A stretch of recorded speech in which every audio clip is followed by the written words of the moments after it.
Welcome to the Great Business Stories of St. Louis, Missouri. I'm Dr. Mike Smith from Action Coach, and today I've got Greg Hoffman, who's going to tell us about his business. Go ahead, Greg. Thanks, Mike. Well, I am one of the founding members and original creators of Rise Adventure Park here in St. Louis. This adventure park kind of grew out of COVID. We had managed and run for about a decade Chesterfield Sports Fusion in the Chesterfield Valley, and during COVID, we were shut down due to COVID mandates for businesses being shut down. We weren't essential, and that pretty much put a 10-year thriving business out of business. And we were sitting around trying to figure out where we go next. We had considered this outdoor adventure opportunity several years prior, and decided that we didn't ever want to be shut down again because people could not gather indoors. And we saw the boom that the outdoor industry had during the COVID years. So we kind of moved towards this product. We had a lot of the initial work done. So we forged ahead. This is a very unique product to the Midwest and to St. Louis. Outdoor adventure sports are not nearly as accessible here in the Midwest as they are on the West Coast and the East Coast and some of the northern states. So we started this business, started in earnest, building and putting it together in 21 in the aftermath of COVID. And through all the difficulties with construction costs increasing, everything, we got it built. We opened up in September of 21, which was about 3 or 4 months behind schedule. We missed our first season, which looking back was a little bit detrimental to us. Right. So what we are, Mike, is a outdoor adventure park with a 4-story adventure climbing tower with a very robust safety system so people can get out and challenge themselves. The unique thing about us versus a lot of high ropes courses is that it's not linear and there's challenge by choice. So people actually pick what level of the tower they're going to go to at any time, and then they pick the challenge elements that they want to attempt to accomplish. So nobody has to do anything that's beyond their capabilities, but at the same time, it gets as difficult as anybody would possibly want it to be if they were super fit and wanted to challenge themselves. So it creates an outdoor adventure activity that people with varying degrees of capabilities can all enjoy together as a group, but not necessarily doing the same things at the same time. Does that make sense? Yeah. So basically, you open, outside of from the detrimental situation with COVID and started this adventure park with some partners and have been in business since 2021.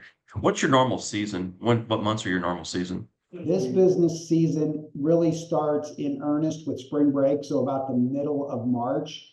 We always have to pray that the weather's amenable to being outside. Right. Last year was fantastic. March was beautiful. The year before it was miserable. So our intent is to be open for a couple of weeks of spring break in the second half of March. And then as temperatures become more mild in April and May, we're open weekends, and we do a lot of school field trip events during the weeks in April and May. Schools have found us to be an absolutely amazing field trip opportunity. Excellent. It gets the kids out doing something that's good for them. The teachers love it because they can keep an eye and keep it compact. And then we cross off a bunch of SEL or social emotional learning objectives, which all of the schools have implemented since the devastation in learning that occurred during COVID with kids not being together. And that they've really had a lot of setbacks. And so this touches on a lot of the things that the kids are actually needing and helping them develop. So in addition to confidence and self-esteem building, which this facility is amazing for. Excellent. Thank you for sharing that. So it's good to hear something positive comes out of COVID, right? Unfortunately, many times it's not something positive that comes out. But like you said, you missed your first season, but at the end of the day, you're up and you're running, and you're all the way here to 2025, and you made it through, and you're just a couple months away from reopening. So that brings up a great question. So when you look at your business model, you have seasonal staffing, right? If you think about mid-March, it's hard to hire, college and high school students sometimes because they're at school all day. Tell us about how you staff your business. Well, staffing is a far greater challenge with a seasonal business than it was a Right, year-round business, obviously. right, Uh, we hire we hire high school, usually 16 and above. The labor laws for below 16 are pretty difficult to right. work with. So 16 and above with transportation, and then we hope to keep high school kids through their high school years, with the vast majority of them eventually departing to go away to school. We Okay. really look for students that intend to stay in St. Louis and go to junior college or one of the local colleges, Lindenwood or Umsel or something like that. So that's a bonus for us that we get to keep people for additional period of time. But being a seasonal business is difficult because when we wind down in the fall, the kids that are working that actually need a job and need income have to go out and find something else to do. Right. So we lose some of them. Some of them have jobs that they just do in the winter, and they love being outside and doing this job so much. They love the interaction with our customers, and they love the reaction that they're able to help people get, the growth that they're able to help people with. So a lot of them fall in love with the outdoor industry and want to keep coming back. So that the fact that it's a great job helps us overcome that a little bit. And they just have to supplement themselves through those 4 or 5 months that we're not as typically as busy. But we advertise on the employment sites, and we get applications and that come through to us to get delivered. We screen applicants and we call them, and even though we're not open in the wintertime, we never stop hiring or never stop. Okay. The minute we turn our back on hiring, we get behind the 8 ball, and there's just not as many kids these days, Mike, that want to work. Parents aren't insisting upon it, which is a shame, because we Yeah. truly believe that kids get as much or more out of work experience as they do in school sometimes these days. Yeah, yeah, definitely. And we've seen that everywhere in all types of businesses where I think our generation, I'm probably a little bit older than you are, but we kind of had to work because our parents wouldn't let us fill the gas tank up or we had to pay for our own insurance. So life has changed there. How do you create and continue to have an environment where kids who don't have to work, want to come to work every day and make it a great place to work? How do you do that? Yeah, What's your we sauce, just secret have to, sauce? yeah, we make it enticing. First of all, we hire a lot of great kids. We insist that they follow our values. So a lot of kids are Okay. looking for a place where they're valued. We say we do it right, which Right. is an acronym for respect, integrity, teamwork, and enthusiasm.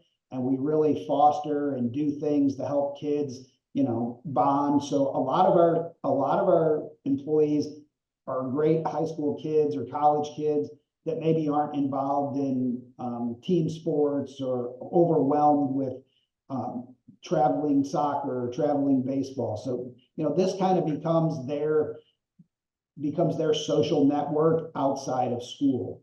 And Okay. we do get a lot of bonding. So I think that's really important in bringing them back, creating a job where they feel like they're appreciated and actually accomplishing something really keeps them coming back. So we try to create as rewarding and as beneficial as a work environment for our staff as we do Mhm. create an environment for our guests. Excellent. Excellent. Great. Thank you for sharing that. When you look through, going through, you obviously had, something that happened that helped you open this business, but what's one of the greatest challenges that you had when you opened the business besides opening up a little bit late? What's one of the biggest Well, challenges that you had? one of the Obviously biggest those things aren't challenges is free that you build, right? So yeah, obviously it's not free to build it and you had to get capital and everything else. So tell us a little bit about the story of that. yeah. Well, I think the perseverance that we had to end up where we are right now, just finding a good location for a business like this, if you can't find a good location, then you're kind of wasting your money because, just like with restaurants and everybody else, they got to find the right location. So our objective was to find a place that was highly visible from an interstate highway. And so Hmm. we had gone down that road with a couple of places that we thought were good locations, and Hmm. we put in a contract on one, and the municipality said, we're never going to zone that piece of property for what you want to do.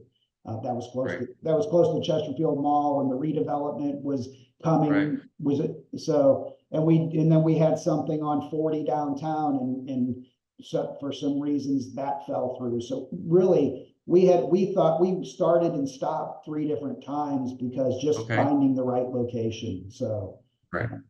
yeah, but So, so Maryland Heights seems pretty central to the St. Louis region. It's a nice get the suburbs all the way out from Wentzville and Wright City, and you can get all the way from downtown St. Louis back in there. Seems like a good place with Maryland Heights. it is the heart of the metro population center, believe it or not. Okay. It's because we're at the intersection of 270 and 70. And even Hmm. though we don't have direct access from the highway, thank God Hmm. people have, smartphones these days and they can find anything. So you just have to ask how to get here and it'll tell you. Right. But without that access, we've got huge visibility. 93 million vehicles a year come through the 270/70 interchange, Oh and wow. at least 50% of those can see us. So yeah, we're happy with the location, and because we are a destination entertainment location, people don't just typically drop in here. They know about us, they research us. It's a Hmm. higher dollar spend on entertainment. So they really Hmm. research it and do their homework before they come here. So Hmm. just making ourselves aware to people is really huge, being on the interstate. And that was one of our criteria. Great. Great. So what do you see from a growth standpoint over the next 3 to 5 years in your business? Well, our growth curve started out kind of slow. The first two Okay. years, we Hmm. were we were we were okay but flat, and we realized that we can't survive at these. So this past year, we really focused on advertising and upping our budgets for especially digital marketing, and we grew our business 46% in Great. 2024 in a Great. down economy where most of our peers in this industry, as the year comes to an end, we're down 20 to 30%, and we were up Oh 40. wow. So we That's think excellent. we've really kind of gotten that traction that's gonna, we're looking for 20 to 30% growth again next year. Great. Um, and then, obviously you can't sustain that forever because we do have capacity limitations on attendance. We only have so much equipment and you can only put so many people up. But we think Mhm. we've got, 3 or 4 years of, after 20 or 30% this year, we kind of settled in on 10 to 15 for the next few years after that. Gotcha. That's still a positive growth rate and compounded annually. Those are big numbers. Yeah, Very good. And the weather here in St. Louis, if you don't like it, it'll change. So, that's you right. know, uh, we'll get through all that. How do you change up the variety? So, I'm not an avid climber, but if I was an avid climber and I wanted to go down there frequently, do you have like a pass system or do you We, have, how's we that work? do. We actually have a membership, which is very affordable. So, and we Okay. allow people that come here and fall in love with the activity to apply Mhm. what they spent that day towards a Mhm. membership. So it's Oh, kind of wow. a no risk. Come give it a try. If you like it, then you can apply what you spent on yourself that day towards your membership. And Oh, and wow. although an adult climb pass is Mhm. $49, an adult can have an annual membership for $159. So, Oh, for wow. a little over the cost of 3 visits, you can have an annual membership, and it's not just seasonal, it's annual, so it's 365 days from the day that you purchase it. And Oh, we wow. we find people it's a great way to get people outdoors, enjoying fresh air, getting a little low intensity exercise, depending on how they approach it. And it is a great relational activity. So we're very family oriented, and we have families, at times that show up once or multiple times a week. And it also included Mike as our miniature golf course. So we have an amazing naturally landscaped miniature golf course, which is a true putting challenge. So a lot of families, sometimes they'll just come and they'll play miniature golf in the evening. Well, that's interesting. And then you have, my kids are both in their mid to late 20s, and they're more into experiences versus material items. So it'd make a great, birthday gift or holiday gift for for family members who get out and do those type of things. So they find those gifts more interesting because they can go do something versus, one and done, use an appliance or something else. So very good. Absolutely. That's a big target for us and a big growth opportunity is growing our memberships and growing our holiday gift card sales. But we sell gift cards year round. They're great birthday gifts. And we find so many people, grandparents, aunts and uncles, parents, want to give a gift that really is beneficial and isn't going to just end up in the corner of a closet after it's used once or twice. And we're all drowning in stuff, but we all need to get outside and do something in the fresh air for our mental health. So the people that receive this as a gift are always super impressed with it.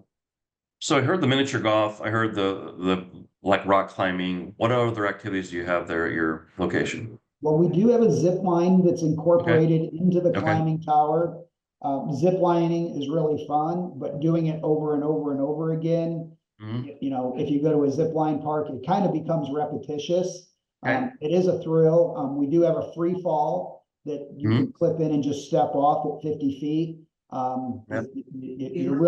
You're attached the whole way and you don't really have a lot of initial drop, but that's an amazing experience that everybody tries while they're here. And then we have a yard games area that has cornhole and giant Jenga and Connect Four and just games that typically families play either before or after they're climbing. So it's there's things for everybody, and everybody that you don't pay to come in the park, you pay for either miniature golf or climbing.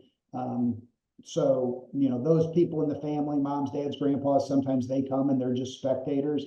It makes for a great spectator sport on the climbing side. And then a lot of times after the kids or the younger family members are done, then everybody plays miniature golf as a group because that's such a great multi-generational activity.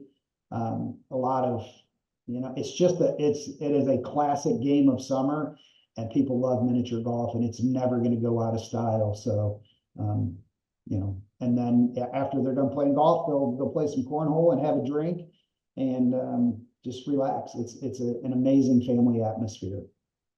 Great. So at the park, is there food and beverage concessions there that you have that's Yes. available? Yeah, we have concessions with hot dogs and pretzels and toasted ravioli, mozzarella sticks, simple foods like that. And then we do have beer and seltzer and hard teas, which is kind of unique to, obviously you can't drink and then go climb, but when people are done, or when there's not too many places where you can play miniature golf and have a drink, a beer while you're playing. So people really get excited when they come in here and find out about that.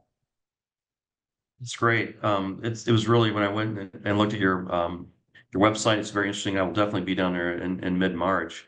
Um, as we wrap up here, any closing comments that you have about your business that you want to let us know about? And then obviously you can wrap up with how to get a hold of you. Sure. I mean, our business is for everyone. It is inclusive. As long as people are able to climb a flight of stairs, everybody can do it. A lot of people tend to think that it's overly difficult, but everybody can do it.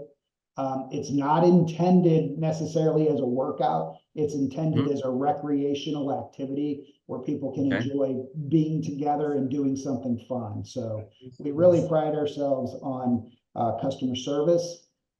Guests constantly compliment our staff on the customer service and the level of attention that is paid to them while they're here. So really, having a great, outstanding activity and great service, I think has created the growth opportunities for us. And we're just going to continue to capitalize on those as we go forward. And more people in the St. Louis area learn and understand exactly what we do. Excellent.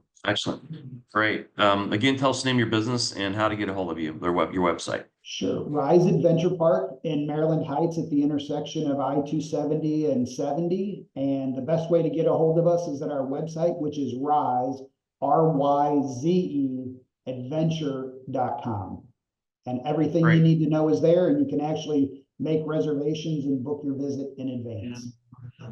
Great. Thank you for coming on the show today, and thank you for sharing your experience. And it was great to hear a story on the great business stories of St. Louis of a COVID success where something, spawned out of COVID and actually helped with the mental health that all those young adults missed and even adults missed during the COVID period. So it was really great and refreshing to hear that. And I'm really interested to come and visit your park soon. Have a Absolutely. great We'd day. love to have you. Thanks, Mike. Thank you.